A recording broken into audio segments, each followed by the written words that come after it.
Rock and roll. I gotta say, you just took me up here, really stunned by the size of the place, and obviously you've already felt that there's a kind of a good reaction to this. But has it been what you imagined? Has it been a bit more than you imagined, or? It's like most businesses starting out. Since we started Wicklow Hub, which was only September of last year, it's a slow start. I suppose the pandemic has driven this, and we've had slow growth in it, but actually now we're getting a lot of people who are really starting to come on board, and I really think over the next number of months it's really going to, everyone's going to see that this is really a necessity to have, just to get that break time out of the house, out of the office. That's sort of halfway, because people have gotten so used to the idea that, well, maybe I can work from home, and there is that sort of shift in people's work kind of habits. But for a lot of people, the halfway would be perfect, where you're not actually driving into town for 2 hours and driving back, but yet you kind of need to step away from your beautiful family and your beautiful kids and all the distractions that you'd have. So that idea that the government even are sort of recognizing, well, this is a real big step forward for people to be able to go to that neutral ground near where they live and just kill that commute, and then also just have that, it's an office space, it's a way to get your work done. So there does seem to be a faith in this being one of the big ways forward for people. Oh, definitely. Well, none of us want to go back to the office. None of us want to go back to where we were pre-March 2020. I believe that as we get on, the working in your home is also in itself going to become its own struggle and own problem with it. So the happy medium is actually to work locally in your community, in an office environment that you can go to. You can remove yourself from the house. Your house can stay as your home, and then you move to a remote office, you do your work, and then you go home. So I really think it's the logical next step in this. Well, I suppose we have to accept that some people have really horrible children and horrible partners, so they're very happy to go for 2 or 3 hours away from them and spend as much time out of the house. But I guess what's really been kind of recognised here are the three options. For some it's perfectly easy to work at home.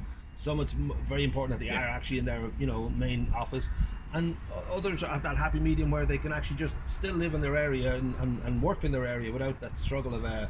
So when you recognise this in the pandemic, it must have been, I don't know whether it was like a major gamble to think, will this work, or did it become obvious to you early on that this is the way the country's going to go and the world's going to go? Well, I suppose where it came from is that, like, I run a business called Smart Storage. This was actually the head office for Smart Storage with 75 staff across Ireland and the UK. There was a staff of 30 based here in the office. When March 2020 came, we sent all the staff home. And we found that everybody was really happy with it. We were happy with it. The staff was happy with it. So when last summer we did a survey amongst all the staff and said, like, what do you want to do going forward? And they kind of said, well, we're happy where we are. And we said, great, okay. So we were then left with the office environment of, what do we now do with it? So I kicked around a couple of different ideas and then kind of thought, you know what, I think this is where we're going to move with this remote office environment.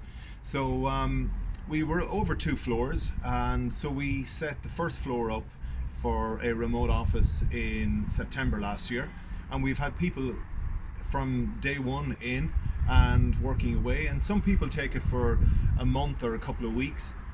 We've got other people who have been with us now since last September and are using it as kind of their full-time base. And you had that sort of California kick. I was mentioning that as we were walking up the stairs, just going over to Pixar and the sort of Ben and Jerry living, where you make the environment a fun place to be. So you have a space to hang outside, and you can have a bit of golf, pitch and putt, whatever you want to do, and that does add a huge amount to people's feeling about how they work and where they work. That it's not just a cubicle; it's actually quite a relaxed kind of, it's almost a second home. Well, what you're trying to do, I suppose, is create a comfortable working environment that effectively people can treat as a little bit of a community. And so you've got different people from different disciplines coming in to work in here. They're doing their work, they take their breaks, they go for their coffee, they come up here, they take their breaks up here, they can play a bit of pitch and putt if they want. So we've had the space, and we kind of thought it would be crazy not to use it. We've got fantastic views up here, and it just works really well. we should say you're either a very smart man or very lucky, or a bit of both. But you mentioned smart storage, and you went on Dragon's Den, which can be a real, road to Damascus moment, or it can be the end of your dreams. For you, it was a road to Damascus. There was a great kind of outcome from that. That sort of success obviously just gives you, the confidence to know that what works and what doesn't work. You know that you know this choice of, and we'll link to the smart storage, doing incredibly well here in the UK and all that. But I'm guessing that sort of gives you a certain degree of confidence when you make a decision like this with the Wicklow Hub. You just know, I have a good feeling about this too. This will. Well, you just a lot of ways the way of looking at it. You got to give stuff a go, and there's generally a market for everything. You just got to find the market, and you need to know exactly where that's going to be.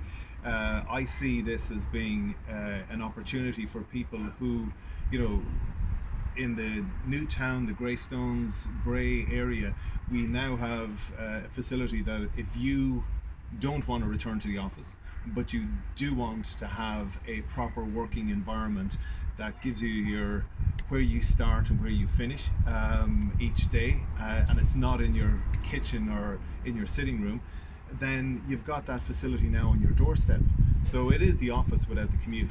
But I know that they're hoping, I think the plan is to sort out the rush hour traffic along the 11 by 2045. I think that's their hope. Yeah, so hopefully yeah. A few tunnels, a few flyovers, stuff like that will work.